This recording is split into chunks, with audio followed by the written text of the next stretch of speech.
Pahalgam attack యావత్ దేశాన్ని ఉలిక్కిపడేలా చేసింది.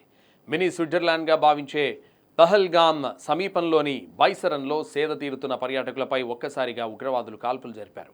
ఈ దారుణమైన అటాక్లో 27 మంది అక్కడికక్కడే చనిపోయారు. 17 మందికి తీవ్ర గాయాలయ్యాయి. ఈ దాడిపై పలువురు క్రికెటర్లు స్పందించారు. Team India star batter Virat Kohli Pahalgam దాడిని తీవ్రంగా ఖండించారు. అమాయక ప్రజలపై జరిగిన ఈ అటాక్ నన్ను తీవ్రంగా బాధించిందన్నాడు. ఈ సందర్భంగా బాధితుల కుటుంబాలకు తన ప్రగాఢ సానుభూతి తెలియజేశారు. ఈ దారుణానికి ఒడిగట్టిన వారిని శిక్షించి బాధిత కుటుంబాలకు న్యాయం జరిగేలా చూడాలన్నారు. పహల్గామ్ దాడిని కోహ్లీ భార్య అనుష్క శర్మ తీవ్రంగా ఖండించారు. అమాయక ప్రజలపై జరిగిన ఈ ఉగ్రదాడి గురించి మొదట విన్నాక నా గుండె బద్దలైపోయిందని చెప్పింది.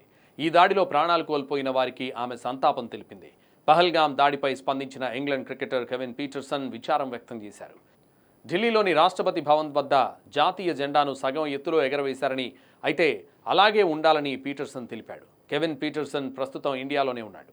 ఢిల్లీ క్యాపిటల్స్కు మెంటార్గా వ్యవహరిస్తున్న పీటర్సన్ తన జట్టుని అగ్రస్థానంలో నిలబెట్టాడు. అక్షర్ పటేల్ నాయకత్వంలో ఢిల్లీ ఈ సీజన్లో మొత్తం 8 మ్యాచ్లాడింది. అందులో 6 గెలిచింది. ప్రస్తుతం ఢిల్లీ క్యాపిటల్స్ 12 పాయింట్లతో పాయింట్ల పట్టికలో 2వ స్థానంలో కొనసాగుతోంది. ఇదిలా ఉంటే పహల్గామ్ ఉగ్రదాడిని ఖండించిన బీసీసీఐ ఇవాళ ఉప్పల్ స్టేడియంలో జరగనున్న మ్యాచ్కి చీర్ గర్ల్స్ని దూరం పెట్టింది. మ్యాచ్ జరుగుతున్న సమయంలో బాణసంచా కూడా పేల్చొద్దని హెచ్సీఏని ఆదేశించింది. అలాగే ఆటగాళ్లు, అంపైర్లు తమ చేతులకు బ్లాక్ కలర్ ఆర్మ్ బ్యాండ్స్ ధరించనున్నారు. కాగా ఈరోజు Sunrisers Hyderabad, Mumbai Indians మధ్య మ్యాచ్ జరగనుంది.